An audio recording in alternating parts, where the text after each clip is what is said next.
లక్ష్మి, చెప్పు. ఈ month salary వచ్చింది. ఇద్దరు ఇంటి రెంటు, కరెంటు బిల్లు,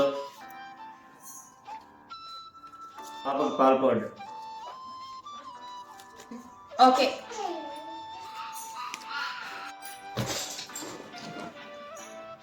ఏమైంది డల్లు ఉన్నట్టున్నాడు? ఏమైంది? ఏం లేదు. మనీ ఏదో అవసరం ఉన్నట్టుంది.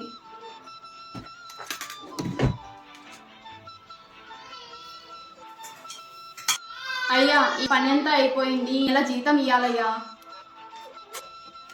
డైరెక్ట్ ఇస్తే తీసుకోడు. డబ్బులు ఇవ్వాలంటే ఆడబెట్టి మర్చిపోతే ఎట్లరా? బట్టలు వాషింగ్ మిషన్కి వేస్తా ఉంటే షర్టులో ఉంది 500. ఇదిగో. అవునా? అమ్మయ్య, ఈ మంత్ ఖర్చులకు లేవని బాధపడతా ఉన్నా. ప్లీజ్ సబ్స్క్రైబ్ చేసుకోండి.